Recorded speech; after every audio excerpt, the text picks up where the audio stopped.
The woman was sunbathing on the beach when her husband wanted to go swimming in the sea alone. She agrees because he puts on sunscreen for her. But after the man went into the sea, something strange happened. When the woman woke up, she still hadn't seen her husband return. She hurriedly asked the couple next to her, but they said they hadn't seen Anna's husband. She rushed to call her husband, but there was no answer. Anna felt a strong sense of unease. She hurriedly got dressed and ran towards the beach. Anna suspected that her husband had an accident in the sea. She took out a photo and asked the rescuers to look for him, but they circled the island several times, but there was no sign of her husband. Then Anna came to the police station to report the incident. She described in detail what happened, but the police chief was skeptical because the water around the island is slow and the depth is limited. Even if something had happened to her husband, he wouldn't be missing. The sheriff didn't take Anna's case seriously. He took a brief statement and sent her home. Then the landline suddenly rang. Anna thought it was her husband, but when she got through, she realized it was a wrong number. From then on, Anna waited for her husband every day at the beach until the end of her holiday, when she had to go back to work. Anna suddenly noticed that one of the students was a safety officer at the beach, and this student,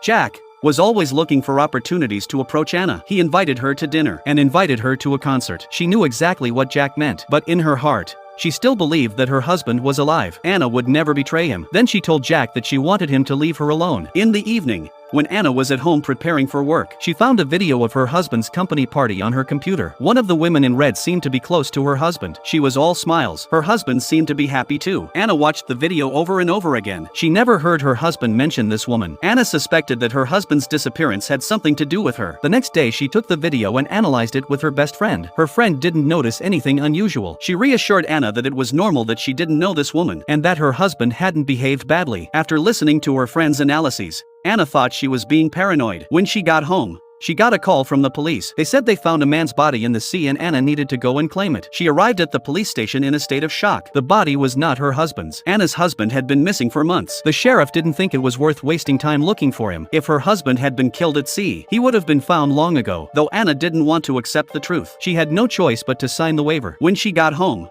Anna was devastated. She couldn't accept that her husband would never return. At night, Anna had strange dreams. The woman in red always appeared in her dreams. At this point, Anna believed that her relationship with her husband was more than just an ordinary colleague. She was determined to find her husband. Then Anna opened her computer and looked at all her husband's photos. She found that the woman in red was in almost all of them, but the woman's eyes were full of hatred. This immediately made Anna suspect that her husband had a secret with her. Then she began to check her husband's clothes. She soon found a receipt for a necklace in his pocket, a necklace that Anna had never seen before. It was obvious that her husband had given it to someone else. She immediately went to the bank, wanted to check her husband's transaction records, but the staff said her husband had set up multiple verification. Only he himself can check the transaction records. When Anna heard that, she could only leave in silence, but she didn't give up. She